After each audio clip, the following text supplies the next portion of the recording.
अस्सलाम वालेकुम members I hope आप सब लोग ठीक होंगे और आज हमारे वर्कशॉप का फाइनल डे है। तो आज जो है हम लोग बहुत सारी चीज़ों पे बात करेंगे। लेकिन ये कि कल जो है मैं जब हम लोगों की वर्कशॉप एंड हुई थी तो किसी स्टूडेंट ने सजेशन दी थी कि डाइट के ऊपर भी बात करें। तो हाँ, बेशक आज हम लोग डाइट के ऊपर भी बात करेंगे और मैं आपको ये भी बताऊंगी कि कौन सी डाइट लेके जो है हम हार्ट रिस्क के जो रिस्क हो जाते हैं तो उसके ऊपर हम लोग जो है कैसे उसको प्रिवेंट कर सकते हैं।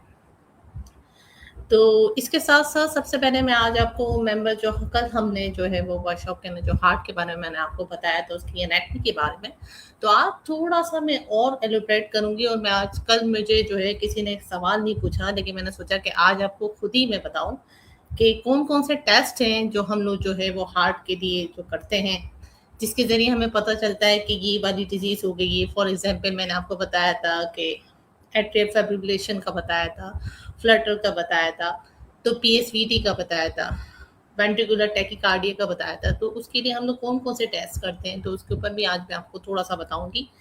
और सबसे पहले आज जो है हम लोगों ने कल आपको जो मैंने हार्ट के बारे में बताया था, उसके ऊपर आज जो वॉल्व्स हैं, उसको थोड़ा-सा आज मैं आपको एलैबोरेट करना चाहती हूँ।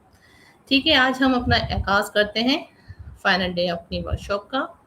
तो इसके ऊपर सबसे पहले मैं आपको ये जो हार्ट की डिजीज़ हैं, उससे पहले हम हार्ट के बारे में जो मैंने आपको वॉल्व्स के बारे में बोला है, तो मैं आज उसके बारे में थोड़ा-सा बताती हूँ। एक्चुअली जैसे मैंने आपको बताया था मेंबर्स के 4 वॉल्व्स होते हैं हमारे।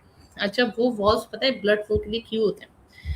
वो क्या करते हैं कि वॉल्व्स अल्लाह ने इसलिए बनाए हैं कि वो आपके वन वे ब्लड फ्लो को इंश्योर करते हैं, यानी एक साइड के ऊपर ही ब्लड फ्लो होगा, वन वे, ठीक है ना? ठीक है, अच्छा इसके अंदर जो कौन-कौन से वॉल्व्स हैं जो मैंने आपको बताए थे, ट्राइकस्पिड था, पल्मोनरी था, मिट्रल था और एओर्टिक वाल्व था। ये क्या करते हैं बैक फ्लो जो होता है ना ब्लड का, उसको प्रिवेंट करते हैं। किस तरीके से बैक फ्लो को प्रिवेंट करते हैं? कि क्या करते हैं कि खुलते हैं और बंद होते हैं, हर हार्ट बीट के साथ। क्योंकि मैंने आपको बताया था 60 टू 100 जो है 1 मिनट के अंदर नॉर्मल हार्ट बीट्स है, ठीक है ना? तो एवरी हार्ट बीट के साथ ये वॉल्व्स क्लोज होते हैं और ओपन होते हैं। और चैम्बर्स जितने भी हैं ना इनके हार्ट के, उसको उसको क्या करते हैं सेपरेट करते हैं, ठीक है?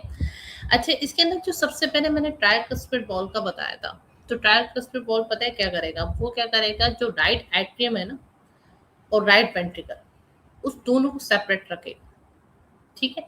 जो पल्मोनरी वॉल्व है ना वो क्या करेगा राइट वेंट्रिकल को पल्मोनरी आर्टरी को जो है वो सेपरेट रखेगा। उसके साथ जो एओर्टिक वॉल्व है वो क्या करेगा लेफ्ट वेंट्रिकल को और एओर्टा को सेपरेट रखेगा, ठीक है? और उसके बाद जो मिट्रल वॉल्व है वो क्या करेगा लेफ्ट एट्रियम को सेपरेट रखेगा और लेफ्ट वेंट्रिकल को सेपरेट रखेगा, ठीक है? ये क्या करते हैं वन वे डोर की तरह काम करते हैं। ये क्या करते हैं ब्लड को जो है ना प्रॉपर डायरेक्शन के अंदर मूव करवाते हैं। वॉल्व का बेसिकली काम ये है।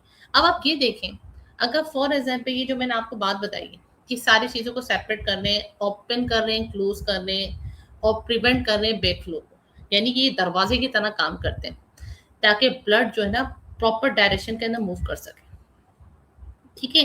ये क्या होता है फ्लैप्स से कंपोज हुए हुए होते हैं, ठीक है? ये कंपोज हुए होते हैं फ्लैप से। ये क्या करते हैं इस तरीके से खुलते हैं और एकदम बंद होते हैं, किससे? प्रेशर की वजह से।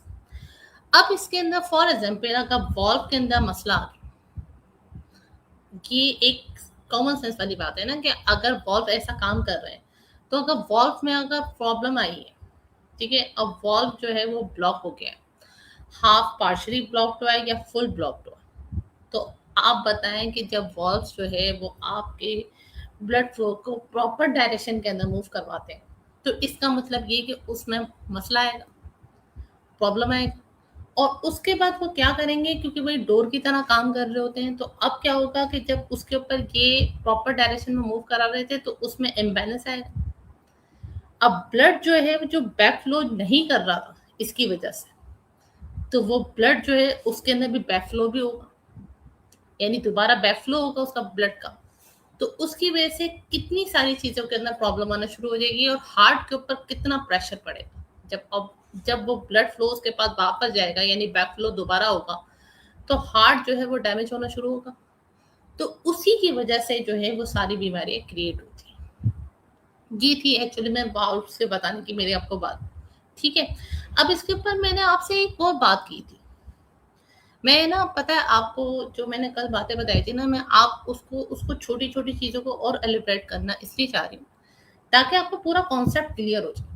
जब आप इस वर्कशॉप को पूरा कंप्लीट करेंगे, तो उसके बाद इंशाल्लाह आपके पास इतनी नॉलेज होगी कि आप इतना हाउ एंड नो हो आपके पास कि आप ना सिर्फ खुद वेल नॉलेज हो और मेरा हमारी जो इंस्टीट्यूट का उसका पर्पस भी यही है कि आपको पूरा नॉलेज दें, डिलीवर करें आपको बिल्कुल प्योर ऑथेंटिक नॉलेज दें, और उसके बाद आप अपने फैमिली के अंदर और आपके जितने भी लोग जानने वाले हैं उसमें अपनी नॉलेज को करेक्टली स्प्रेड करें और उस पर अमल करें और दूसरों को भी कराएं। That is the purpose. ठीक है ना? तो तब इस वर्कशॉप का पर्पस जो है वो पूरा होगा। आई होप कि आप लोगों को इस चीज़ के ना जो है वो चीज़ें समझ में आएंगी। लेकिन मैं आपको एक और चीज़ भी बताना चाहूँगी कि इसमें जो आयंस के ऊपर जो मैंने कल बात करी थी आपसे, तो आज मैं आपसे खुद ही मैंने सोचा कि मैं आपको ये बताऊं कि आपको ये समझ में आना चाहिए कि आयंस जो है उनका पर्पस क्या होगा, हार्ट के लिए क्या पर्पस है। ये जो मैं आयंस का बात कर रही थी, सोडियम आयंस का बात कर रही थी, पोटेशियम होता है, कैल्शियम होता है, मैग्नीशियम होता है, तो वो एक्चुअली इनका पर्पस क्या है? इसका पर्पस पता है क्या होता है?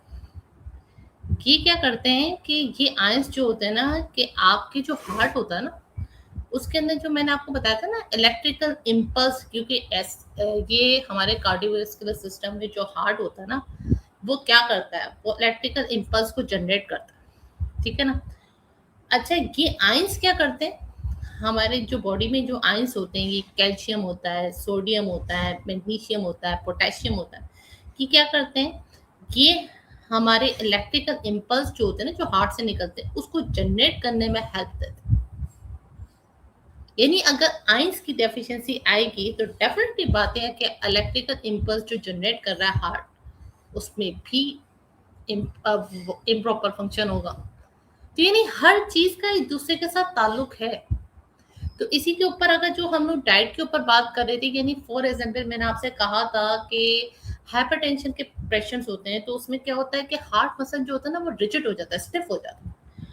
अब अगर हम लोग उस डाइट के ऊपर, अगर हम डाइट जो है, जो हाइपरटेंसिव पेशेंट्स जो होते हैं उनको हम जो डाइट दें, अगर जो डाइट उनके लिए ज़रूरत है उस डाइट को हम लोग दें, तो अगर उसके ऊपर, जैसे फॉर एग्जाम्पल मैं आपको एक एग्जाम्पल बताती हूँ कि जैसे हार्ट पेशेंट जो होते हैं ना, उनका जो सोडियम होता है ना, उनको सोडियम डिक्रीज करने वाली डाइट देना जरूरी है। यानी सॉल्ट भी जो होता है ना, जिसके अंदर सोडियम का कंटेंट कम हो, ताकि उनका ब्लड प्रेशर जो है वो ट्रिगर ना करे, तो हम वो वाली डाइट उनको दें। तो फैटी फूड वगैरह अवॉइड करे जाए। तो इस चीज़ की वजह से क्या होगा, कोलेस्ट्रॉल जो है उनका नीचे जाएगा, क्योंकि कभी कभी जो कोलेस्ट्रॉल जिनका हाई होता है तो उसकी वजह से उनका उनका ब्लड प्रेशर जो है वो परसिस्टेंस हो जाता है। देखो, उनको बार बार इस चीज़ की प्रॉब्लम हो रही होती है, और इस हाई ब्लड प्रेशर की वजह से उसको स्ट्रोक भी होता है। और आपको पता है कि क्लॉट्स बनना शुरू होते हैं आर्टरीज में। जब क्लॉट्स बनना शुरू होते हैं तो आर्टरीज के अंदर ब्लड फ्लो के लिए उसको प्रेशर लगता है।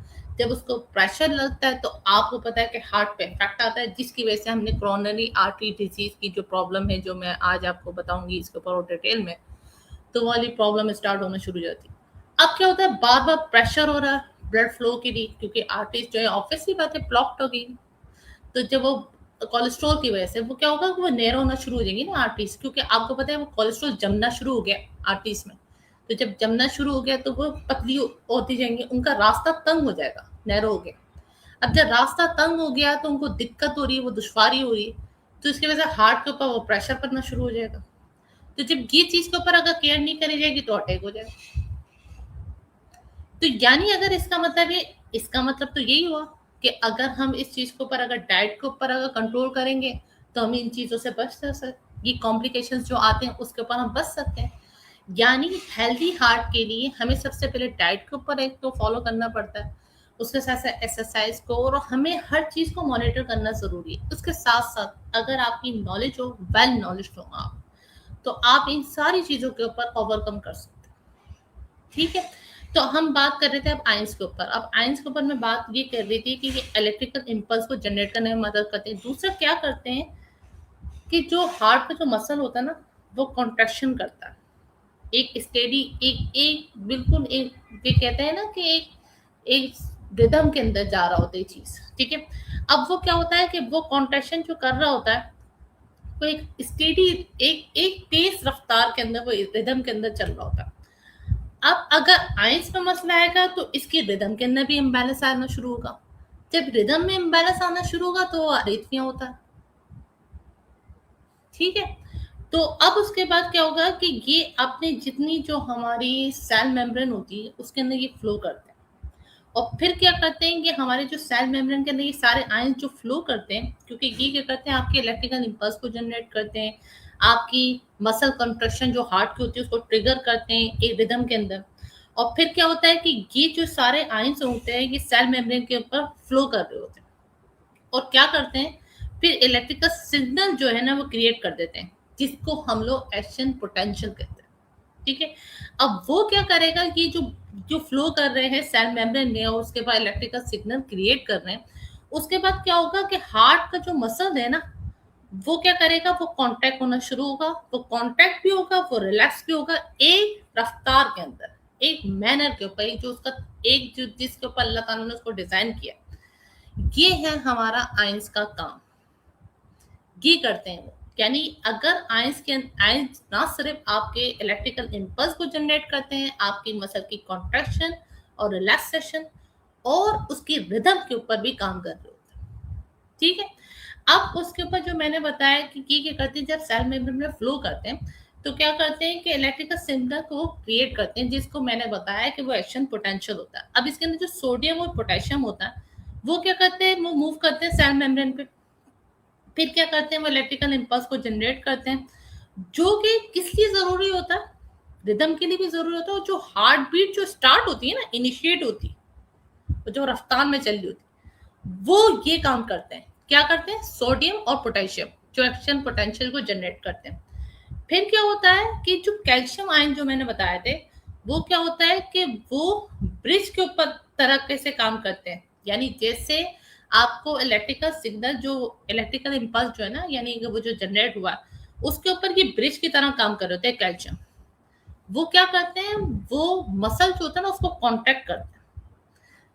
कॉन्ट्रैक्ट करने के बाद जब वो कॉन्ट्रैक्ट होता है तो वो हार्ट को ये सलाहियत देते हैं कि वो हार्ट जो है वो पंप कर सके।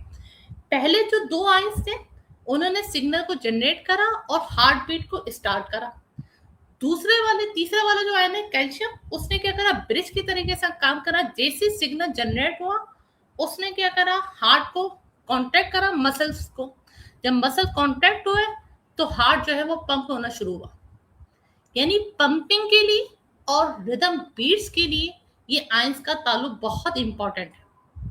ठीक है, दूसरी बात क्या हुई कि जब ये कैल्शियम आयन के बाद फिर उसके बाद रिदम जो मेंटेन्स हो रही है, यानी रिदम जो मेंटेन होगी, वो क्या होगा कि इस ये सारे आयन जो होंगे ना वो रिदम को मेंटेन भी रखेंगे, ताकि जो इरेगुलर हार्ट बीट्स आ जाती है ना, जो अरिथमिया वगैरह आता है, जो कार्डियक अरेस्ट होता है, उससे प्रिवेंट रखते हैं ये सारे आयंस।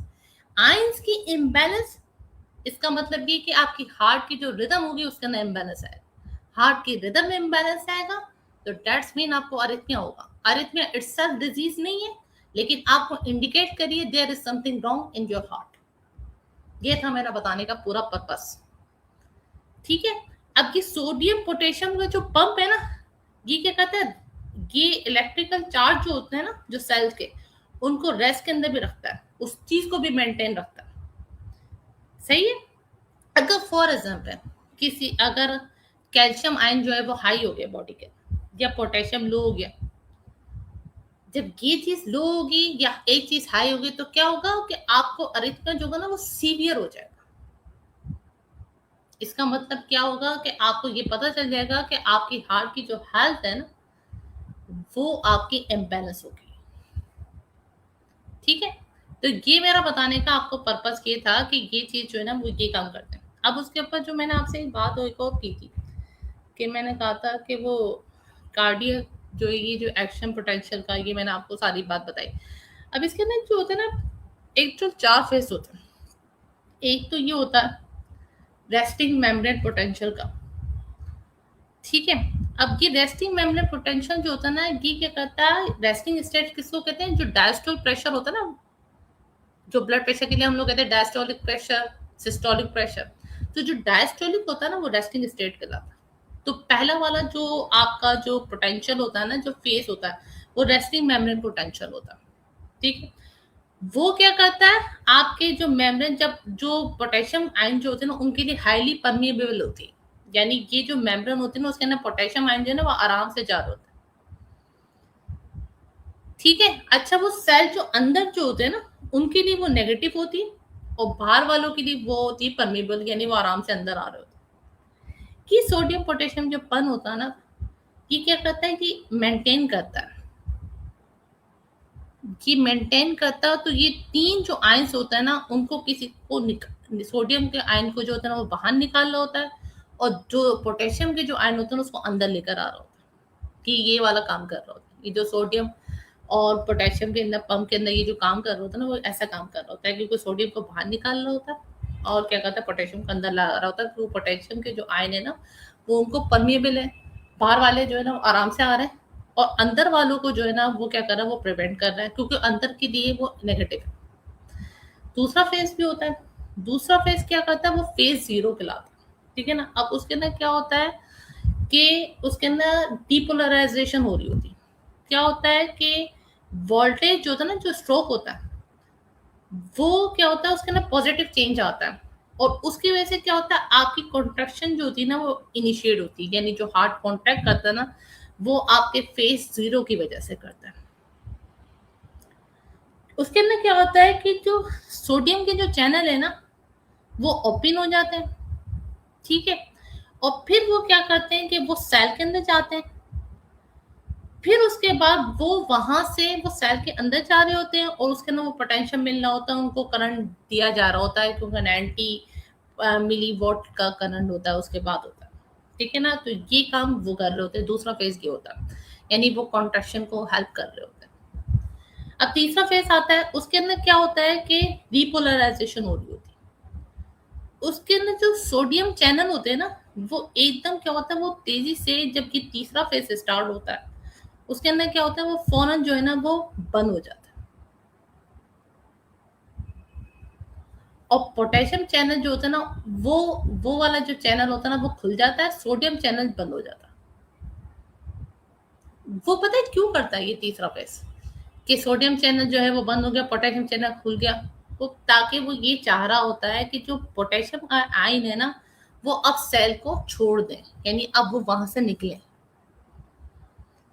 फिर चौथा फेज जो होता है ना, वो प्लेटियो फेज कहलाता है। ठीक है। उसके अंदर क्या होता है कि आपके ये फेज के अंदर क्या करता है कि जो आपका जो कैल्शियम आयन होते हैं ना, जो आपके सेल के अंदर जा रहे हैं, उसको बैलेंस रखता है। ठीक है। फिर उसके बाद ये हो गए, ये वाले फेज हो गए, मैंने फेज जीरो हो गया, फिर वन वन क्या बता दिया मैंने, फेज टू बता दिया। अब फेज थ्री होता है, वो फाइनल फेज होता है। उसके अंदर क्या होता है, पहले जीरो होता है फेज, फेज वन होता है, फेज टू होता है, फिर आखिरी फेज थ्री होता है। उसके अंदर क्या होता है, ये फाइनली रिपोलराइजेशन हो रही होती है। अब क्या होता है, कैल्शियम के आयन जो जा रहे थे ना, ताकि वो कॉन्ट्रेक्शन दे रहे थे, वो क्या होगा, अब वो बंद हो जाएगा कैल्शियम का चैनल। ये चैनल्स के थ्रू जो है ना आयंस फ्लो कर रहे होते हैं, ये चैनल्स होते हैं उनके थ्रू फ्लो करते हैं। अब क्या होता है, कैल्शियम चैनल जो होता है ना वो बंद हो जाता है, और जो पोटेशियम चैनल होता है ना, वो क्या होता है कि वो खुल जाता है। ठीक है। तो ये चीज जो है ना, ये आपके जो आयंस होते हैं ना, ये वाला काम करते हैं। अब इसके ऊपर हम लोग बात कर लेते हैं सबसे पहले अपनी जो डिजीज पे। अब इस डिजीज के ऊपर जो मैंने बात करनी थी ना, अब आपको मैंने एक तो चीज बता दी, अब आपको ये पता चल गया कि हार्ट के जो चार वॉल्व्स होते हैं वो ये वाला काम करते हैं। ठीक है ना। बैक फ्लो को प्रिवेंट करते हैं। आइंस का भी मैंने आपको बता दिया कि आइंस ये वाली चीजें कर रहे होते हैं, कॉन्ट्रैक्शन कर रहे होते हैं, एक चैनल खुलता है, दूसरा बंद होता है, कॉन्ट्रैक्शन दे रहे होते हैं, रिलैक्सेशन दे रहे होते हैं, रिथम को एक पेस के ऊपर, एक रफ्तार के ऊपर उसको इंश्योर करते हैं। इसमें इम्बैलेंस आएगा, अरिथमिया होगा। ठीक है। अब सबसे पहले बात करते हैं कोरोनरी आर्टरी डिजीज, जिसके लिए मैंने बताया था कि कोलेस्ट्रॉल अगर ज्यादा होता है, यानी कोलेस्ट्रॉल के अंदर मैं एक बात बताऊंगी, कोलेस्ट्रॉल में वैसे तो आप लोगों को पता होगा, लेकिन मैं थोड़ा सा बता देती हूँ कि जैसे हाई डेंसिटी लिपोप्रोटीन होते हैं, एचडीएल होते हैं, वो तो गुड होते हैं, गुड फैट्स कहलाते हैं। जो एलडीएल होते हैं ना, जो बैड फैट्स होते हैं, वो क्या होता है, जब आपका एलडीएल बॉडी में ज्यादा होता है ना, तो उसकी वजह से आपके जब लिपिड प्रोफाइल करते हैं, उसकी वजह से क्या होता है कि आपकी जो आर्टरीज जो होती है ना वो ब्लॉक होना शुरू हो जाती है, क्योंकि उसमें वो कोलेस्ट्रॉल जो होता है ना वो जमना शुरू हो जाता है, तो रास्ता वो तंग हो जाता है। जब रास्ता तंग होता है, तो उसकी वजह से क्या होता है कि आपकी बॉडी के अंदर जो है ना, वो जो आर्टरीज होती हैं उनको ब्लड को फ्लो करने के लिए प्रेशर लग रहा होता है, और जब वो प्रेशर लग रहा होता है, तो आपका जो ऑक्सीजन फ्लो होता है ना बॉडी का, जो हार्ट में जा रहा है, ऑक्सीजनेटेड ब्लड जा रहा है, उसका फ्लो भी रिड्यूस हो जाता है। और जब वो फ्लो रिड्यूस हो जाता है तो उसको सांस लेने में दिक्कत होगी ना, पेशेंट को सांस लेने में दिक्कत होगी, उसके चेस्ट पे प्रेशर पड़ेगा, उसको पेन होगा, एंजाइना का जो होता। तो ये चीज जो है ना कोरोनरी आर्टरी डिजीज कहलाती है, यानी आपकी आर्टरीज जो है ना वो ब्लॉक होना शुरू हो गई। ये वाले इसके अंदर क्या होता है, पैल्पिटेशन होती है, चेस्ट पेन होता है, चक्कर आना शुरू हो जाता है, सांस लेने में दुश्वारी होती है। अब इसके अंदर जो पहला कॉज जो होता है ना आर्टरीज के ऊपर ब्लॉक जो हो रही है वो कोलेस्ट्रॉल की वजह से होती है, ठीक है, जो मैंने आपको बता दिया है। फॉर एग्जाम्पल अगर इसके अंदर क्या होता है कि कोरोनरी आर्टरी डिजीज की जो रिस्क में आता है ना, एक तो हाइपरटेंशन आता है, एक डायबिटीज आता है, ये वाली, और दूसरी एक और चीज भी आती है, जो फैमिली हिस्ट्री होती है ना, जिनके अंदर कार्डियोवैस्कुलर के उनको रिस्क होते हैं, कि जिनकी फैमिली हिस्ट्री में ये बात हुई हुई होती है कि भाई उनको जो है वो हार्ट अटैक वगैरह की प्रॉब्लम्स होती है, कार्डियोवैस्कुलर की जो प्रॉब्लम्स होती है फैमिलीज में जो रन कर रही होती है, तो उसके लिए उनको ज्यादा केयर करनी चाहिए, जो यंगर जनरेशन होती है उनको अपनी डाइट के ऊपर और सारी चीजों, क्योंकि उनके चांसेस बहुत कम हो जाते हैं, ठीक है। तो ये होगी कोरोनरी आर्टरी डिजीज, जिसके लिए मैंने आपको बता दिया। अब दूसरी अब इसकी इसकी कोरोनरी आर्टरी डिजीज को अगर हमें, अगर फॉर एग्जाम्पल कंट्रोल करना है, तो उसके लिए हम क्या करेंगे, उसके लिए क्या करेंगे, हमें हेल्दी डाइट को अडॉप्ट करना चाहिए। अब वो हेल्दी डाइट के ऊपर जो बात हो रही थी, वो उसके अंदर कौन सी हेल्दी डाइट होगी, यानी हमें लो फैट्स डाइट का इस्तेमाल करना है। फॉर एग्जाम्पल कोई स्मोकिंग करता है, क्योंकि मैंने कल ही आपको बताया था स्मोकिंग के अंदर निकोटीन वगैरह से उसके अंदर ट्रिगर हो जाता है, और अल्कोहल को करता है तो उसके मसल जो होते हैं ना वो तंग जाते हैं, स्टिफ हो जाते हैं, ठीक है। तो हमें अगर उसके पास कोई स्ट्रेस है उसको भी वो मैनेज करें, ठीक है।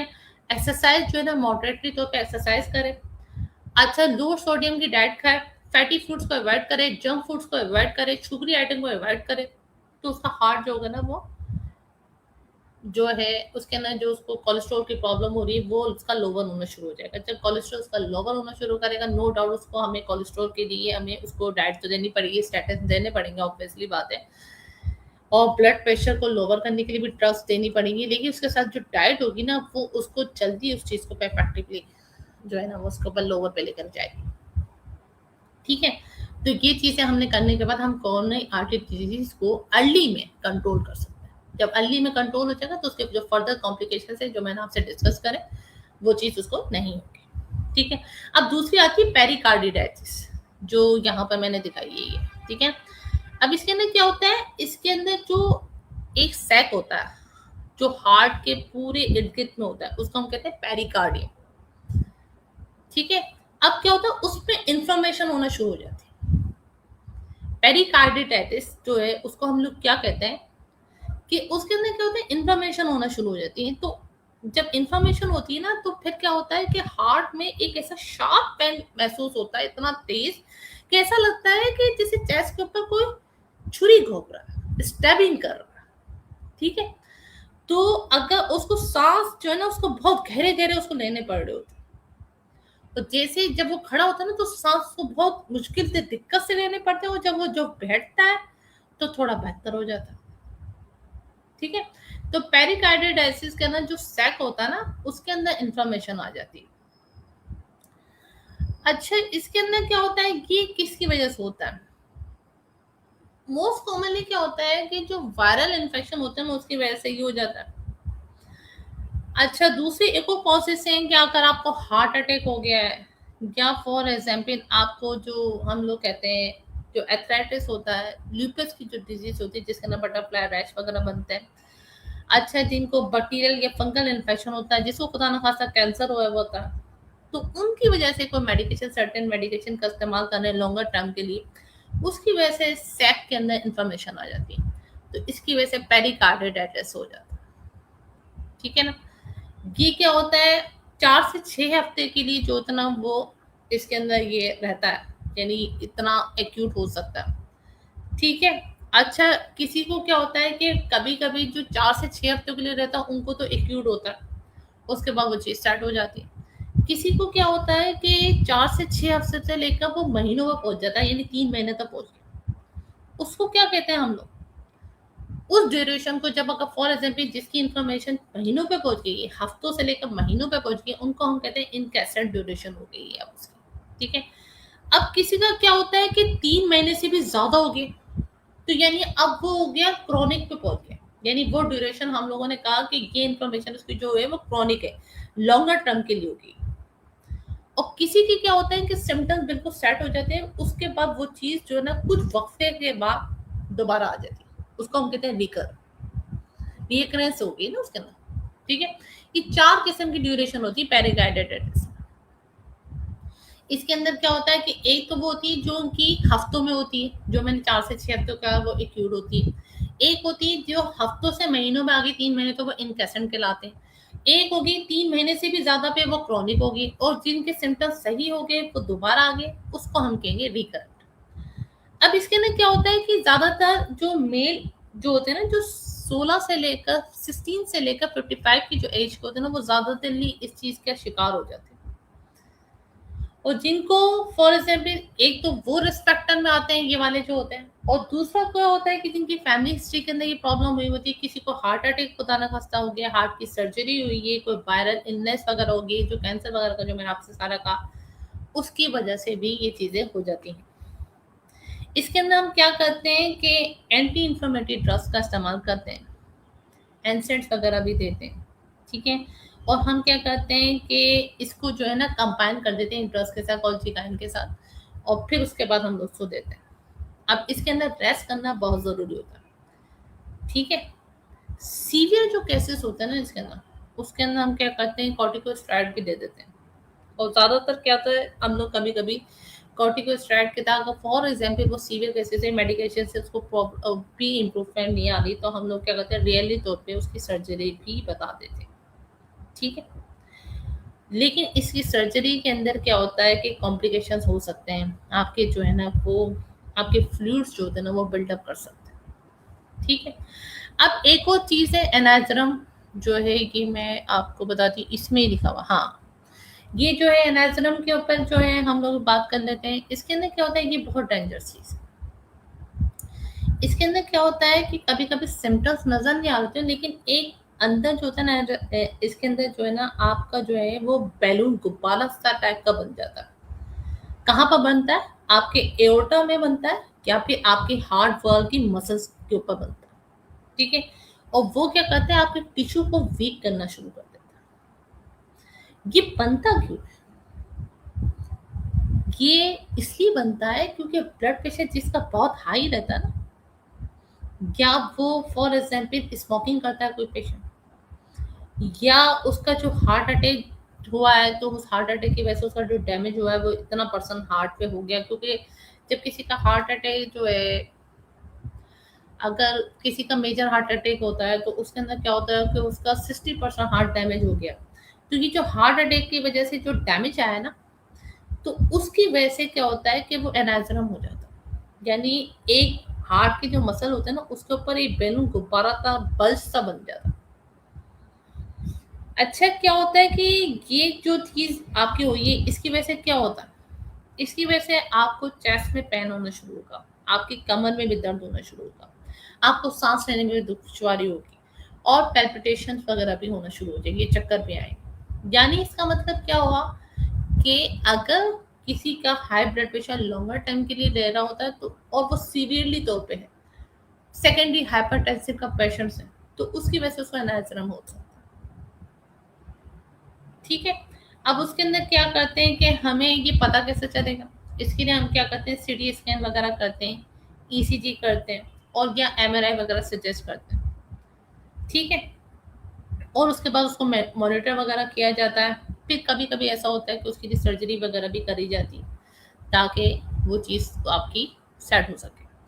अब उसके बाद हम लोग हार्ट फेलियर पे बात कर लेते हैं कि हार्ट फेलियर की जो डिजीज है, हार्ट फेलियर भी एक क्रॉनिक कंडीशन ही कहलाती है। उसके अंदर क्या होता है, हार्ट मसल जो होते हैं ना बहुत वीक हो जाते हैं, स्टिफ हो जाते हैं, और वो ब्लड को जो पंप कर रहे होते हैं ना, वो इफेक्टिवली सही तरीके से काम नहीं कर रहे होते। उसकी वजह से क्या होता है कि आपको बहुत थकान होना शुरू हो जाती है। ठीक है ना, आपको जो है सांस लेने में दुश्वारी होगी, आपके जो फ्लूइड्स होते हैं ना वो बिल्डअप करना शुरू होते हैं, लंग्स के अंदर जो है वो फ्लूइड्स बिल्डअप करना शुरू हो जाएंगे। तो लंग्स की वजह से जब लंग्स को ज़्यादा दिक्कत करनी पड़ रही होगी, तो वैसी बात है कि आपके जो वो जो पानी भरता है ना, जिसको हम लेसिस के ज़रिए निकालते हैं, तो वो हार्ट फेलियर की वजह से होता है। ठीक है। तो ये पता है किसकी वजह से होता है? ये जो सीएडी की जो डिजीज मैंने बताई थी ना, कोरोनरी आर्टरी डिजीज, उसकी वजह से भी होता है, आपके हाई ब्लड प्रेशर की वजह से भी हो रहा है, आपको हार्ट अटैक, और ये सारी जितनी जो सर्जरी होती है उनकी वजह से भी ये होता है। और आपको जो हार्ट अटैक के ऊपर एक और चीज़ भी आती है कि आपको अगर फॉर एग्जाम्पल आपकी फैमिली हिस्ट्री के अंदर भी प्रॉब्लम होती है, तो उसकी वजह से भी आपको जो है हार्ट अटैक के सिम्टम्स ज़्यादा प्रॉम हो जाते हैं। ठीक है, ज़्यादा रिस्क फैक्टर तो मैंने आपको बता दी कि ओबेसिटी भी होती है, स्मोकिंग होगी, अल्कोहल होगी, जिनके बच्चे जो पैदा होते हैं जिनके हार्ट में डिफेक्ट्स होता है उसकी वजह से भी होता है। ठीक है। अच्छा, उसकी वजह से एक और चीज़ भी होती है हमारी, जो है वो मैंने आपको बताया था कि हार्ट के अंदर किसी का खुदा ना खासा इनलार्ज हो जाता है, जिसको कार्डियोमायोपैथी कहलाती है। ठीक है, वो भी होती है। एक और चीज़ भी मैंने वॉल्व डिजीज लिखी हुई है। अब इसके अंदर क्या होता है कि जो मैंने सारे वॉल्व्स का आपको बताया था ना, जो ट्राइकस्पिड वॉल्व बोले थे, पल्मोनरी बताया था, मिट्रल बताया था और एओर्टिक बताया था, वो क्या होते हैं जो मैंने आपको बताया कि या तो वो खुलने में या बंद होने में नाकाम हो जाते हैं प्रॉपरली, जिसकी वजह से क्या होता है कि ब्लड फ्लो जो होता है वो डिस्टर्ब होता है, और उसकी वजह से वो हार्ट जो होता है ना उसको प्रेशर लगता है, दिक्कत लगती।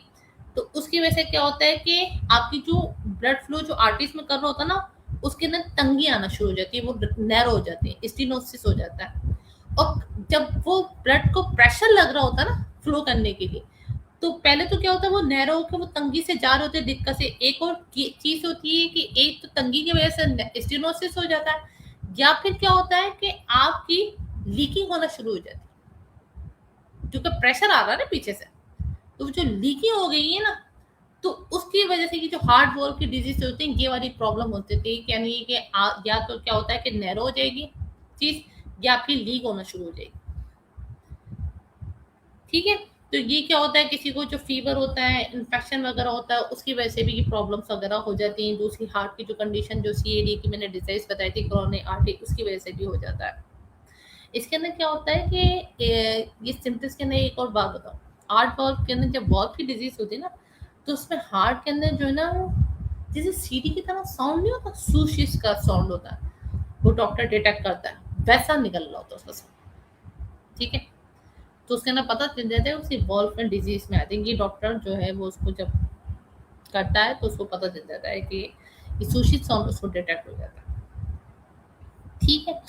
अच्छा, ये तो होगी हार्ट वॉल्व की डिजीज। फिर एक और मैंने जो अरिथमिया का बताया था वो मैंने आपको वैसे बता दिया था कि इम्बैलेंस हो जाता है, वो कल हम लोगों ने ऑलरेडी डिस्कस कर चुके हैं कि हार्ट की जो रिदम होती है उसके अंदर इम्बैलेंस आता है, किसी की फास्ट होती है, किसी की स्लोवर हो जाती है, ब्रैडीकार्डिया हो जाता है, किसी को टैकीकार्डिया होता है, और किसी की इरेगुलर हो जाती है, एट्रियल फिब्रिलेशन हो जाती है। ये वाली चीज़ें मैंने बता दी थी आपको। आपको जो डाइट के ऊपर मैंने बताया उसके लिए मैंने आपको ये बता दिया है कि जंक फूड्स को अवॉइड कर देंगे, हम फैटी फूड्स को अवॉइड कर देंगे, शुगरी आइटम को अवॉइड करेंगे। शुगरी आइटम का मैंने क्यों बताया, क्योंकि हाई ब्लड शुगर होती है, तो उसकी वजह से भी आपको पता है कि हार्ट वीक हो जाता है। डायबिटीज़ का भी मैं कल आपको बता चुकी हूँ, तो उसके ऊपर भी डाइट के ऊपर अवॉइड करेंगे, एक्सरसाइज करेंगे, स्ट्रेस अगर है तो उसको मैनेज करेंगे। तो ये वाली लाइफस्टाइल को अगर ऑप्ट करते हैं तो हम हार्ट की जो रिस्क है उससे कंट्रोल कर सकते हैं। ठीक है। अब उसके बाद जो कार्डियोमायोपैथी थी वो ऑलरेडी मैं आपको बता दी मैंने कि उसके अंदर क्या होता है कि हार्ट का मसल जो होता है वो स्टिफ हो जाता है, तो इसकी वजह से हार्ट को पंप करने में जो ब्लड होता है ना उसको दिक्कत हो रही होती है। तो वो उसकी एबिलिटी जब रिड्यूस हो जाती है, क्योंकि वो किस लिए होती है, ये जो आपका जो मायोपैथी होती है ना, ये किसी का जो ब्लड प्रेशर बहुत हाई होता है उसकी वजह से भी इलाज हो जाता है। अच्छा, कार्डियोमायोपैथी जो होती है ना, वो होती तो बहुत सारी किस्म की होती, लेकिन इसके अंदर क्या होता है कि अगर हम लोग बात करें कि एक तो क्या होते हैं, एक डायलेटेड किस्म की होती है कार्डियोमायोपैथी। इसके अंदर क्या होता है कि वेंट्रिकल जो होते हैं ना वो बड़े हो जाते हैं, और वो जो है ना ब्लड को जो पंप होता है ना वो अच्छी तरीके से नहीं कर पा रहे होते की तो होगी। यानी अगर आपकी जो आर्टरीज होगी, आपकी जो वेंट्रिकल्स हो गए वो बड़े हो गए, ठीक है ना, डायलेट हो गए, फैल गए, तो ये कहलाती है डायलेटेड कार्डियोमायोपैथी। दूसरी एक और होती है हाइपरट्रॉफिक कार्डियोमायोपैथी। उसके अंदर क्या होता है कि हार्ट का जो मसल होता है ना वो मोटा हो जाता है, उसकी वजह से ब्लड फ्लो बहुत मुश्किल से हो रहा होता है, ये कहलाते हैं हाइपरट्रॉफिक कार्डियोमायोपैथी। एक तीसरी एक और होती है, वो होती है रिस्ट्रिक्टिव कार्डियोमायोपैथी। उसके अंदर क्या होता है कि मसल जो होता है ना वो रिजिड हो जाता है, जिसकी वजह से आपका जो चैम्बर होता है ना, जो हार्ट का जो चैम्बर होता है उसके अंदर ब्लड जो है ना प्रॉपरली फिल नहीं हो पा रहा होता, क्योंकि इसलिए कि वो रिजिड हो गया ना मसल, तो उसको दिक्कत हो रही है, वो फिल नहीं हो रहा चैम्बर। तो ये कहलाती है रिस्ट्रिक्टिव कार्डियोमायोपैथी। ठीक है। फिर एक और आती है अरिथ्रोमोजेनिक कार्डियोमायोपैथी। उसके अंदर क्या होता है, स्कार टिश्यू जो होते हैं ना वो डेवलप हो जाते हैं हार्ट मसल्स, जिसकी वजह से आपको क्या होता है, अरिथमिया भी हो रहा होता है। इसी वजह से हमने इसको अरिथ्मोजेनिक कार्डियोमायोपैथी का। ठीक है। एक और चीज होती है, वो टेम्पररी होती है कि कभी किसी को बहुत ज्यादा स्ट्रेस होता है ना, तो उसकी वजह से हार्ट का मसल वीक हो जाता है। उसको हम लोग क्या कहते हैं, टकस्ट्रुबो सिंड्रोम कहते हैं, यानी वो स्ट्रेस की वजह से होता है। क्या नहीं, अगर आप देखें कि जो मैं आपको चीजें बता रही हूँ कितनी इजीली आप, मैं समझती हूँ कि आप आपको समझ में आने चाहिए कि हर चीज का ताल्लुक कितना एक दूसरे के साथ कनेक्टेड है। कि अगर फॉर एग्जाम्पल आपने स्ट्रेस हुआ तो उसकी वजह से भी प्रॉब्लम आ रही है, आपकी डाइट की वजह से आपके ब्लड के अंदर कोलेस्ट्रॉल जमना शुरू हो गया तो उसकी वजह से भी प्रॉब्लम आ रही है, आपने शुगर भी आइटम का बहुत ज्यादा इस्तेमाल करा, आपकी डायबिटीज को कंट्रोल नहीं करे, आपका हार्ट उसकी वजह से भी वीक हो रहा है, आपके आइज पे इम्बैलेंस आ रहा है तो उसकी वजह से भी आपको डिजीज प्रॉब्लम होना शुरू हो गई। ये इसलिए मैंने आपको बताया है कि ये। अच्छा, फिर उसके बाद मैंने आपसे एक और बात की थी, ये तो सारी डिजीज होगी। ठीक है। अब इसके बाद आगे जब हम लोग बात करेंगे ना, वो आपको इजीली समझ में आ जाएगा, क्योंकि मैंने इसी वजह से आपको एक ही स्लाइड के अंदर ये सारी चीजें बताई। अब मैं आपको जो आपको लेके चलूंगी ना, तो फिर आपको इजीली आराम से समझ में आएगा। अब देखें, कोरोनरी आर्टरी डिजीज पे हमने बात करी, वो तो मैंने आपको बता दिया था। अब लीक होना शुरू हुआ है, कोलेस्ट्रॉल की वजह से वो जमना शुरू हो गया, तो वो इस वजह से होगी। हार्ट फेलियर भी मैंने आपको बता दी डिजीज, और दूसरी कॉमन कार्डियक कंडीशंस की वजह से भी होता है, जो मैंने आपको बताई है। ये सारी जो मैंने आपसे डिजीज डिस्कस करी है वो भी इसमें आ जाती है। ठीक है। अब इसके अंदर ये देखें, ये पिक्चर में नजर आ रहा है आपको, एक हेल्दी आर्टरी है, उसके अंदर आराम से ब्लड फ्लो कर। ठीक है। अब इसके अंदर जो कोरोनरी आर्टरी जो नैरो तंग होना शुरू है, अब ये जो आपको येलो येलो नजर आ रहा है, इसके अंदर प्लाक बिल्डअप कर गया। ठीक है। आपकी आर्टरीज के अंदर कोलेस्ट्रोल जम गया। तो जब देखेंगे कोलेस्ट्रोल जम गया है यहाँ पर, तो ब्लड फ्लो बीच में जो है ना वो कितना तंग हो गया ना उसका रास्ता। जब किसी का रास्ता तंग हो जाएगा तो फिर उसके बाद ब्लड फ्लो जो है वो कितना कम होना शुरू हो जाएगा। जब कम होना शुरू हो जाएगा तो हार्ट पे प्रेशर आ जाएगा। ये वाली बात थी। ठीक है। अब इसके लिए मैंने एक और बात बताई थी आपसे, मैंने कहा था कि मैं आपको ये भी बताऊंगी कि भाई हार्ट अटैक के लिए हम कौन से टेस्ट वगैरह करते हैं, जिसके लिए हमें पता चल जाता है, जिसको हम हार्ट अटैक को मायोकार्डियल इन्फेक्शन भी कहते हैं ना, तो उसको हम लोग कैसे डायग्नोज करते हैं। उसके लिए हम लोग ब्लड टेस्ट करते हैं, ट्रोपोनिन ब्लड टेस्ट करता है। ठीक है। अब उसकी जो ट्रोपोनिन की जो ब्लड टेस्ट की जो रिपोर्ट है, अगर फॉर एग्जाम्पल आपकी जो वो 15 के ऊपर आनी चाहिए रेंज पे, अगर किसी की उससे अबव पे चली गई तो उसका मतलब है उसका हार्ट जो है उसका बहुत ज्यादा डैमेज हो गया। इसके अंदर ये क्या होता है, ये एक ऐसा बायोमार्कर है ट्रोपोनिन, जिसके जरिए हमें पता चल जाता है कि हार्ट कितना परसेंट डैमेज हो गया। ठीक है। अच्छा, दूसरा एक और ब्लड टेस्ट है जिसको हम क्रेटाइन काइनेज कहते हैं। ठीक है ना। ये एक एंजाइम है जो कि हार्ट डैमेज को इंडिकेट करता है। अगर फॉर एग्जाम्पल 4 से 6 घंटे में हार्ट अटैक के वो बढ़ गया, और 1 से 2 दिन के अंदर क्या होता है कि नॉर्मल पे आ जाता है, तो वो 4 से 6 घंटे में ना उसी में हम उसको टेस्ट करवाते हैं, तो हमें ये पता चल जाता है कि कितना हार्ट डैमेज इंडिकेट कर रहा है। दूसरा टेस्ट हम ये करते हैं, क्रेटाइन काइनेस। तीसरा कौन सा करते हैं, मायोग्लोबिन। ये प्रोटीन होता है, ये भी चेक करा जाता है, क्योंकि क्या होता है कि जिनके अंदर हार्ट डैमेज वगैरह होता है ना, उसके अंदर ये कम होता है। ठीक है। अब इसके लिए क्या होता है कि जैसे ही अगर रिजल्ट्स में आते हैं, तो उसके लिए हम ये जो ब्लड के जो टेस्ट वगैरह करते हैं, तो हमें इससे पता चल जाता है कि इसके अंदर हार्ट का, अगर फॉर एग्जाम्पल हाई प्रोपोनिन किसी का है, तो हमें पता चल जाता है उसका हार्ट डैमेज हो गया है। ठीक है। दूसरी कंडीशंस भी इसके अंदर आ जाती हैं। फिर उसके बाद हम लोग इसके अंदर जो है इको टेस्ट भी करते हैं। अब इको टेस्ट के लिए कोई मुझसे जो इको टेस्ट है वो आगे आगे जो है ना मैंने इसके अंदर मेंशन करा हुआ है, लेकिन मैं आपको अभी इसी के ऊपर बताती हूँ कि इको टेस्ट भी करते हैं। इको टेस्ट क्या होता है कि बेसिकली एक पैनलेस टेस्ट होता है। इसके अंदर क्या होता है कि हम डायग्नोज करते हैं, इसके अंदर अल्ट्रासाउंड की वेव होती है ना, उसके जरिए डायग्नोज करा जाता है, ताकि इमेजेस जो होता है ना हार्ट के चैम्बर्स का, वॉल्व्स का, ब्लड वेसल का, वो नजर आ रहा होता है। ये इको वाला जो टेस्ट करा जाता है ना, ये 30 आधे घंटे से लेकर 1 घंटे तक के लिए होता है। इसके अंदर रेडिएशन वगैरह नहीं होती। इसमें क्या एवेल्यूएट करते हैं, इसमें हम लोग एवेल्यूएट करके ये पता करना होता है कि इसका हार्ट, इसका स्ट्रक्चर, इसकी जो पंपिंग की एबिलिटी है, ठीक है ना, और ब्लड फ्लो, इसको एवेल्यूएट कर रहे हो। अब पता चल रहा है ना इस टेस्ट के जरिए कि क्या चीज पे हो रही है। तो ये इसी वजह से डॉक्टर जो है ना, वो जो कार्डियोलॉजिस्ट होते हैं, वो ये वाला टेस्ट लिख के देते हैं, ठीक है। इसके अंदर क्या होता है कि सोनोग्राफर जो होता है ना, क्योंकि अगर आपको दिख के देते हैं कार्डियोलॉजिस्ट, तो सोनोग्राफर क्या होता है, उसके अंदर जेल लगाता है चेस्ट के ऊपर, और फिर वो ट्रांसड्यूसर के जरिए जो है ना, वो जो साउंड वेव्स होती हैं उसके जरिए वो क्या होता है, वो उसका पूरा इमेज होता है ना, वो उसके अंदर नजर आ रहा होता है, उसकी पोजीशन भी नजर आ रही थी। फिर वो कहते हैं कि आप सांस गहरा लें, उसके जरिए हमें पूरा जो सोनोग्राफर जो होता है ना, वो पूरी रिपोर्ट जो है ना, वो उसको बताता है कि किस तरीके से उसके अंदर ब्लड फ्लो में मसला आ रहा है, या फॉर एग्जाम्पल उसके स्ट्रक्चर वगैरह, वो सारी पूरी रिपोर्ट जो है ना, वो आपके इको साउंड के जरिए पता चल जाती है, ठीक है ना। आपकी हार्ट वॉल्व की डिजीज भी पता चल जाती है, कार्डियोमायोपैथी किसी को हो गई है, ब्लड क्लॉट्स अगर करने लगे, आपके फ्लूइड्स बिल्डअप हो गए, आपका मसल डैमेज हो रहा है, वो सारा हमें ईको के जरिए पता चल जाता है, ठीक है। ये हो गया ईगो टेस्ट जो मैंने आपको बताया था। फिर मैंने आपको बताया था कि ईसीजी करते हैं हम लोग। ईसीजी के जरिए क्या होता है, ये तो सेफ टेस्ट है जो हमें पता ही है कि इसके अंदर हम लोग क्या करते हैं कि आपकी जो हार्ट की जो इलेक्ट्रिकल एक्टिविटी होती है ना, क्योंकि इलेक्ट्रिकल इम्पल्स जनरेट कर रहा होता है, वो हम सेंसर के जरिए आपके स्किन के ऊपर जो सेंसर होता है ना, चेस्ट पे लगाते हैं, और उसके जरिए हम हार्ट का रेट, उसका रिदम और उसकी स्ट्रक्चर हेल्थ को डायग्नोस कर रहे होते हैं। यानी फॉर एग्जाम्पल जिसको अरिथमिया वगैरह होता है ना, जिसको कोरोनरी हार्ट डिजीज होगी, किसी को हार्ट अटैक, तो उसके लिए ईसीजी से परे से पता चल रहा होता है कि उसकी रिदम में इफेक्ट आ रहा है, उसकी हार्ट रेट में इफेक्ट आ रहा है, डेट मीन्स कि उसके साथ कुछ हो रहा है, ठीक है। इसके अंदर क्या करते हैं हम लोग, इलेक्ट्रोड्स लगाते हैं चेस्ट के ऊपर, आर्म्स पे, लेस वगैरह पे, उसके बाद जो है ना वो डाटा ट्रांसमिट होता है मशीन पे, और हमें उसकी हार्ट की जो सिग्नल्स होती है ना, उसकी पूरी रिपोर्ट जो है ना, वो रिकॉर्ड मिल जाता है कुछ ही मिनट में। ये होता है हमारा ईसीजी का टेस्ट होता है, जो हम लोग ये वाला तय करते हैं। अच्छा, फिर क्या होता है, एक और टेस्ट भी होता है जो एंजियोप्लास्टी कहलाता है, एंजियोग्राफी, सॉरी। एंजियोग्राफी क्या होता है, हम एंजियोग्राफी करते हैं, फिर उसके बाद एंजियोप्लास्टी करते हैं। एंजियोग्राफी के अंदर हम लोग क्या करते हैं, ये एक एक्सरे के टाइप का टेस्ट होता है।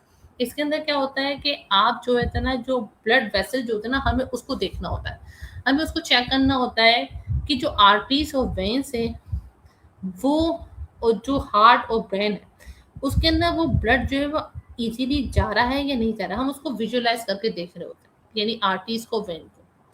अब क्या होता है, ये एक तरीके का एक्सरे होता है।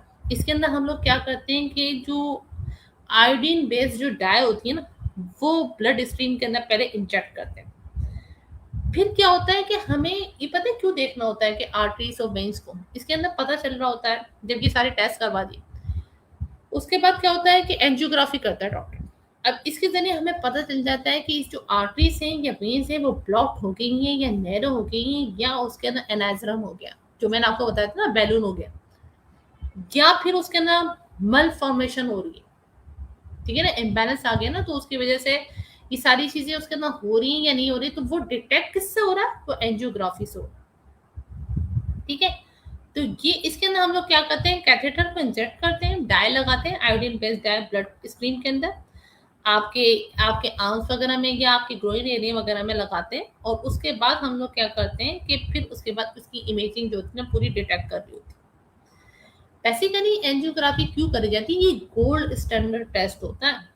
ये इसके अंदर हम लोग क्या करते हैं, आपकी जो पेरिफेरल आर्टरी की जो डिजीज होती है, कोरोनरी आर्टरी की डिजीज होती है, कि अगर वो ब्लॉक हो गई या नैरो हो गई है, और क्या फॉर एग्जाम्पल बैलून बन गया, एनाजरम बन गया, ब्लड क्लॉटिंग होना शुरू हो गई, वो सारी चीजें आपको एंजियोग्राफी से पता चल जाएगी, ठीक है ना।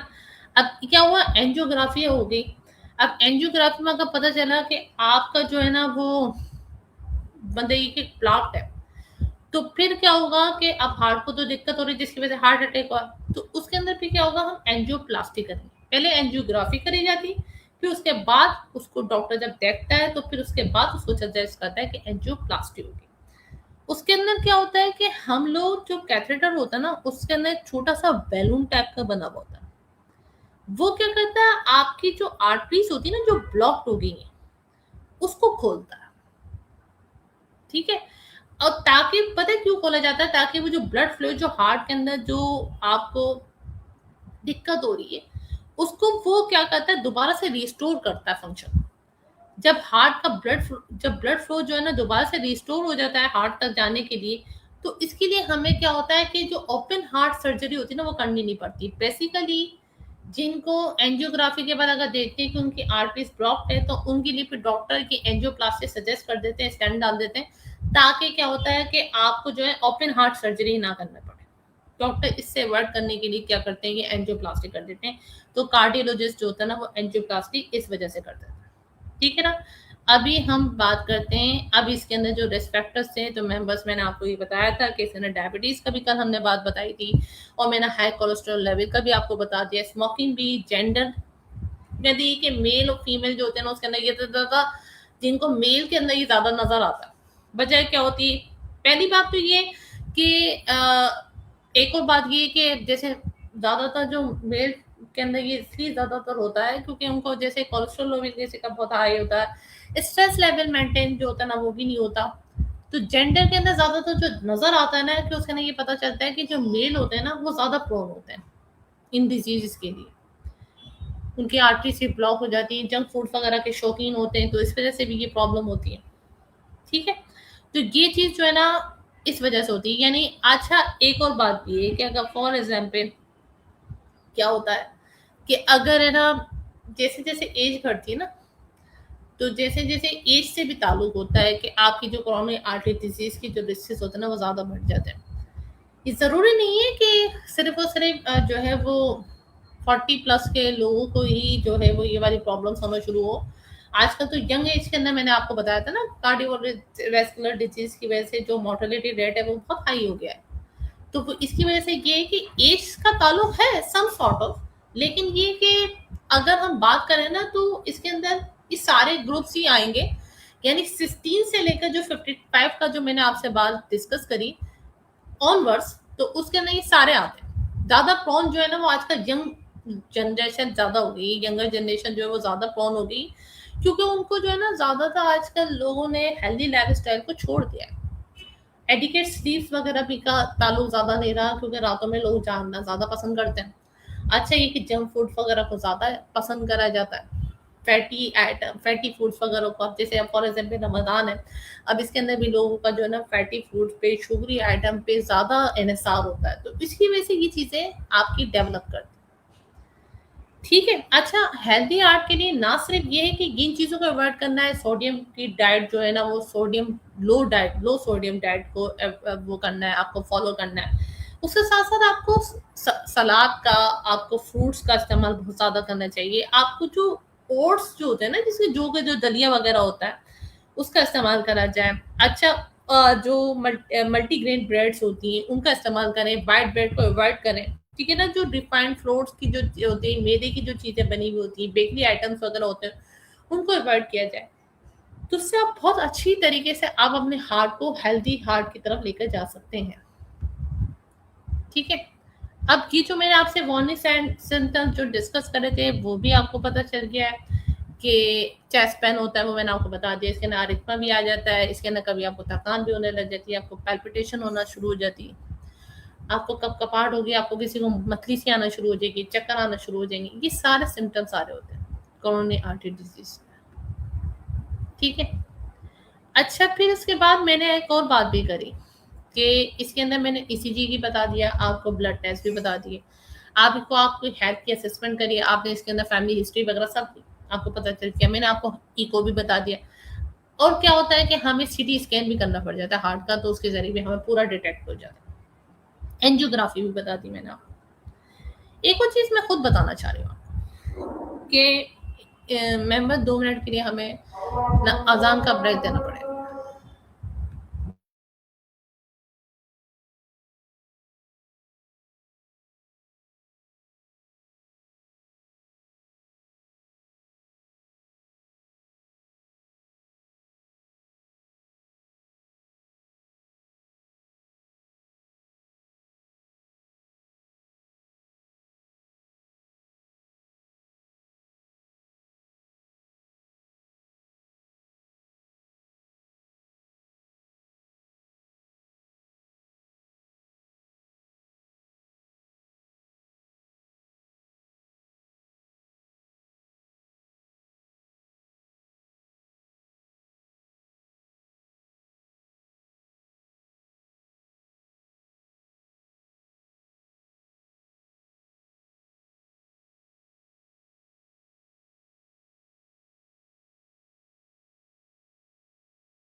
जी मेंबर्स, वेलकम बैक।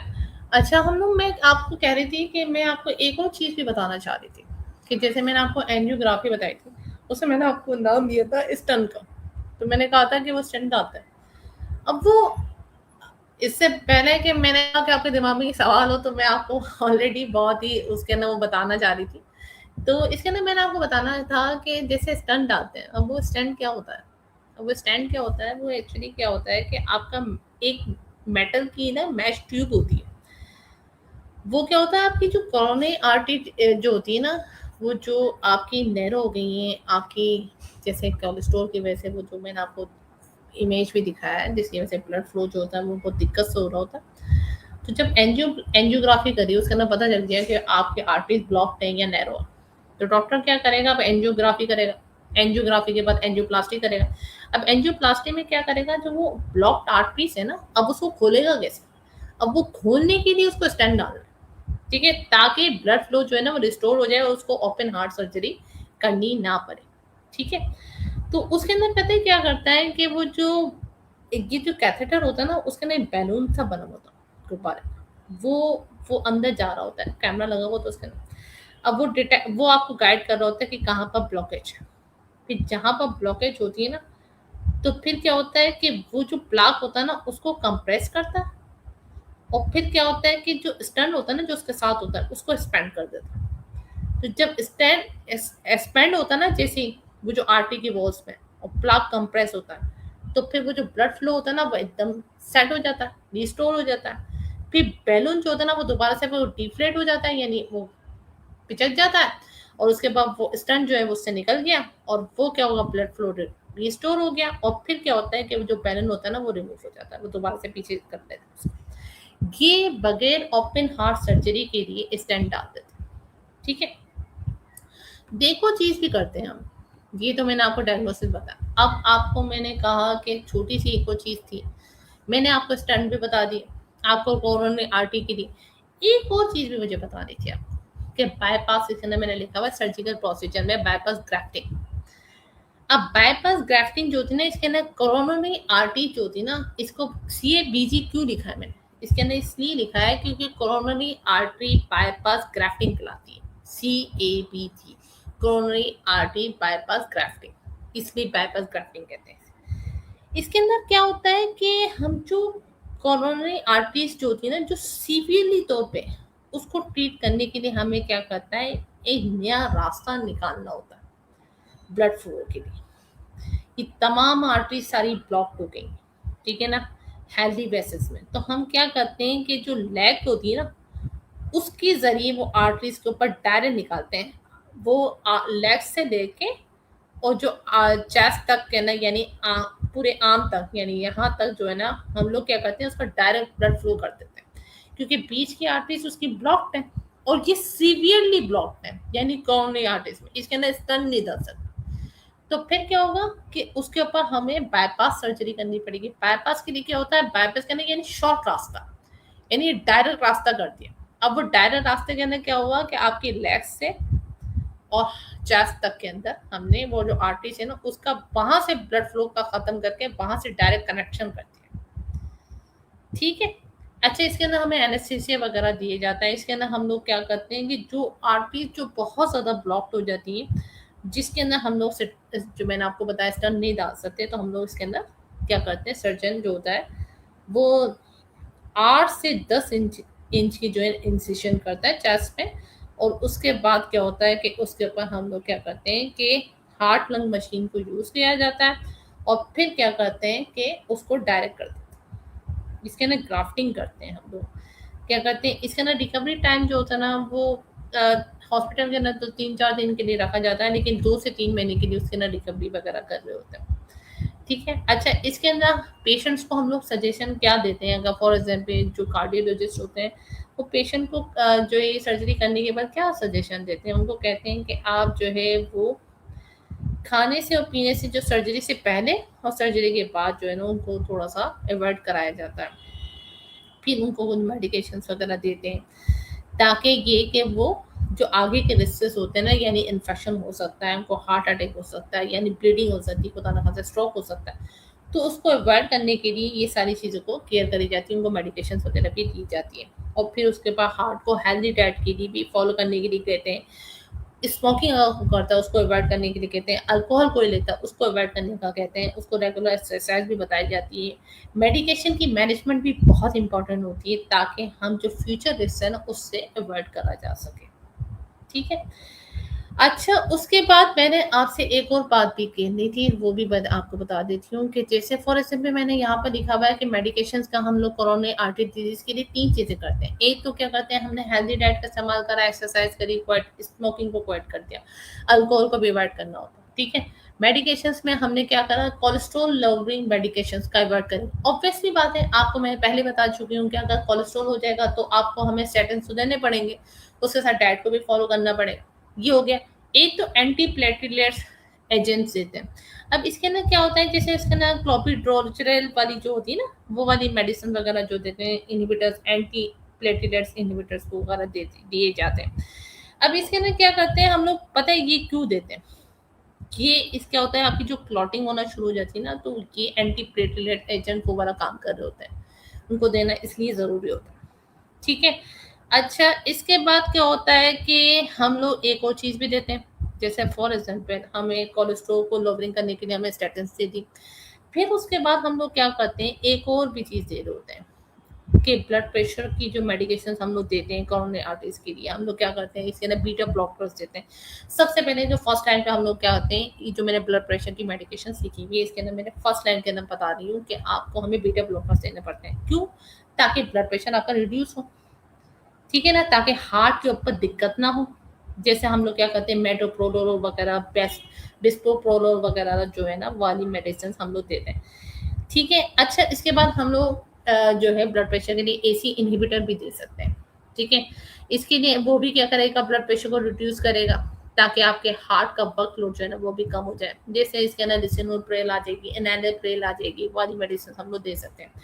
एक और आती है एआरबीज यानी एंजियोटेंसिन बीटा ब्लॉकर्स वगैरह, एंजियोटेंसिन रिसेप्टर्स आती हैं। ठीक है ना, तो वो हम लोग क्यों देते हैं, इसके अंदर क्या करते हैं, हम ब्लड वेसल जो होता है ना वो उसको वाइड कर देते हैं, उसको थोड़ा सा चौड़ा कर देते हैं ताकि ब्लड प्रेशर रिड्यूस हो जाए। ठीक है। अब इसके अंदर जो है ना आपके एनालिप्रेल वगैरह आ गई। फिर एक और आती है एंजियोटेंसिन रिसेप्टर ब्लॉकर।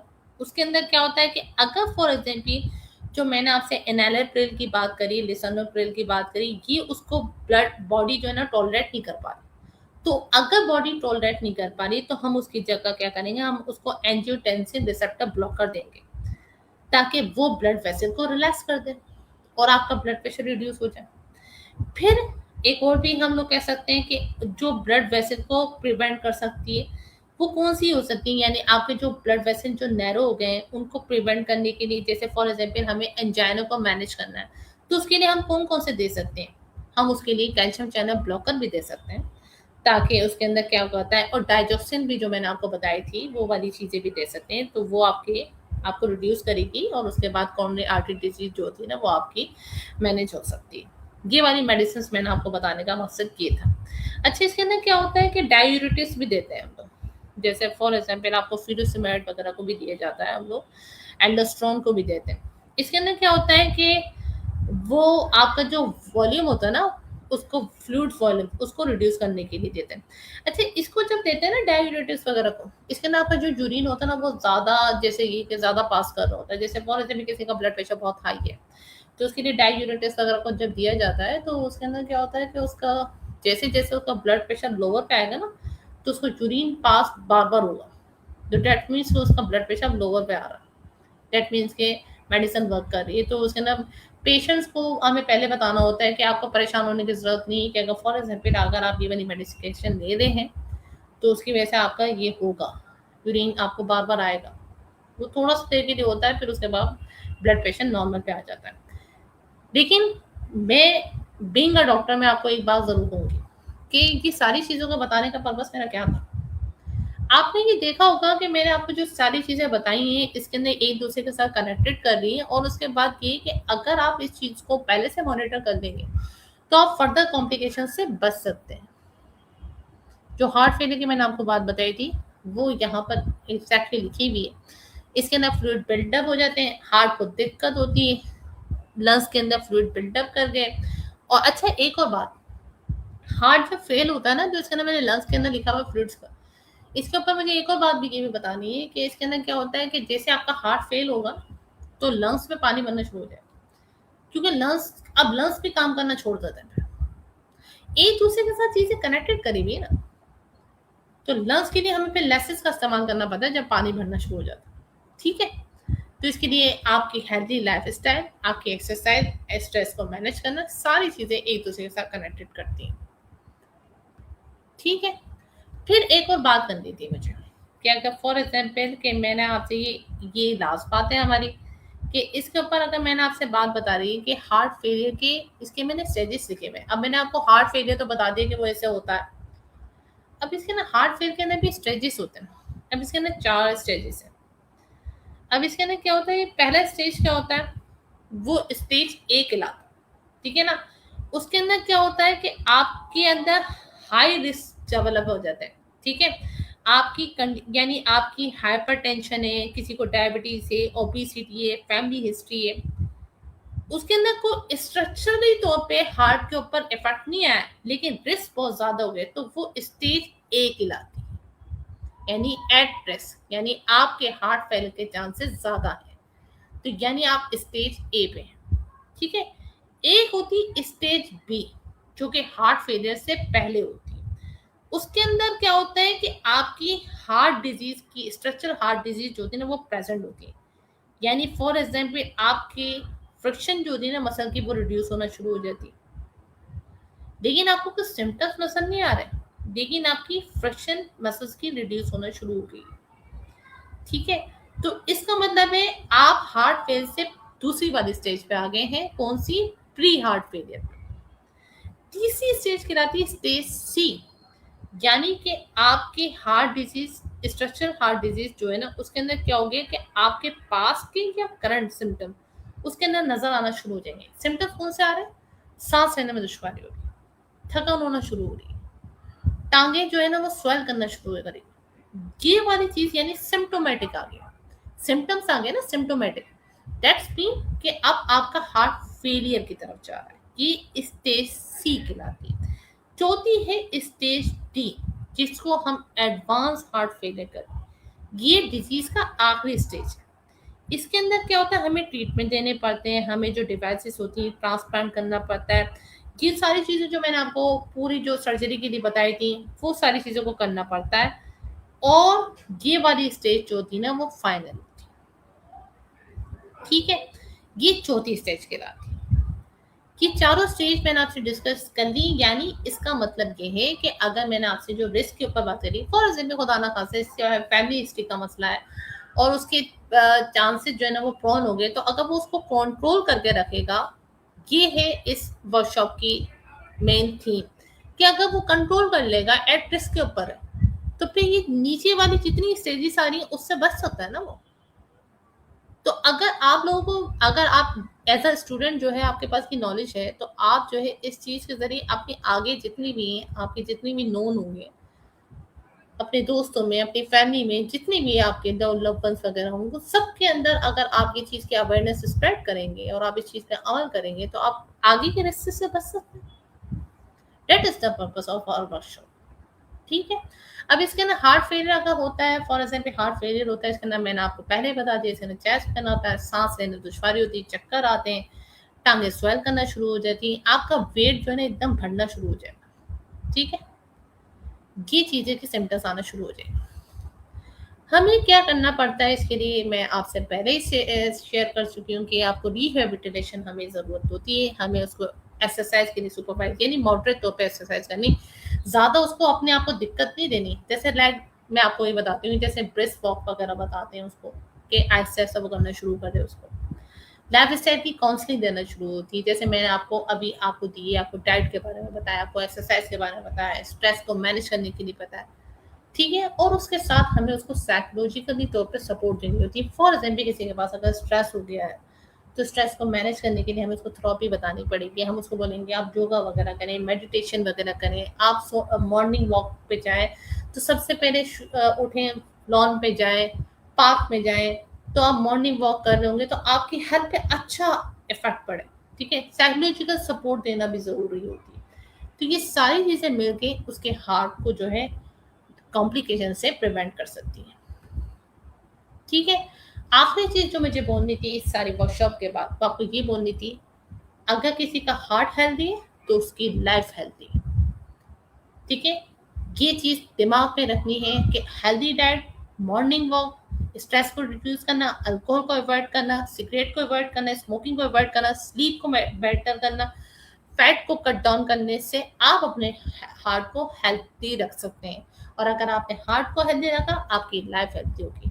और healthy life is important for your life.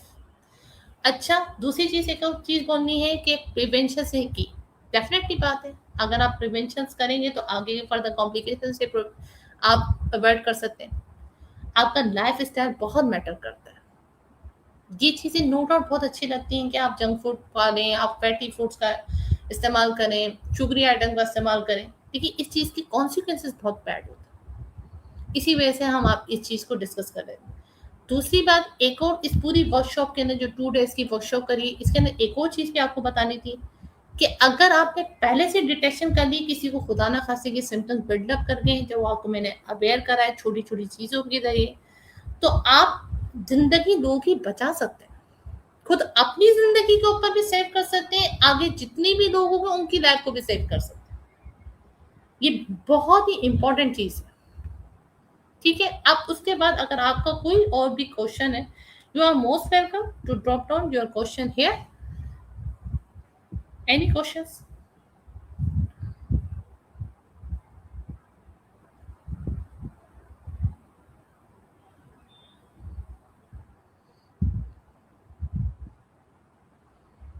Ji member, कोई क्वेश्चन है आपका तो आप पूछें, नहीं तो हम इसको फिर वाइंड अप करते हैं फिर।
जी, ऑब्वियसली बात है, क्योंकि अगर आप हार्ट अटैक से पहले कार्डियक एंजाइम का टेस्ट कराएँगे, तो आपका हार्ट इश्यू डिटेक्ट हो सकता है।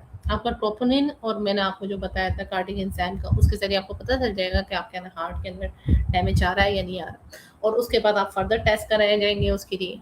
आपको जो एको वगैरह होता है, उसके ज़रिए फिर आपको पता चल जाएगा।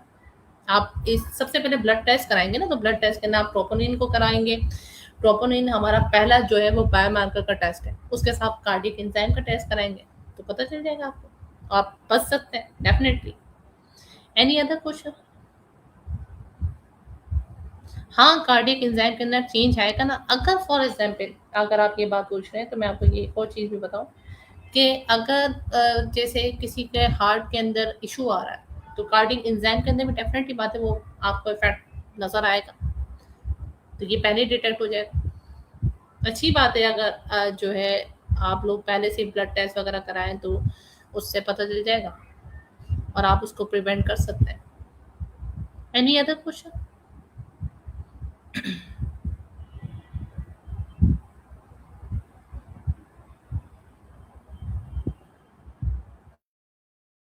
चलिए, थैंक यू सो मच।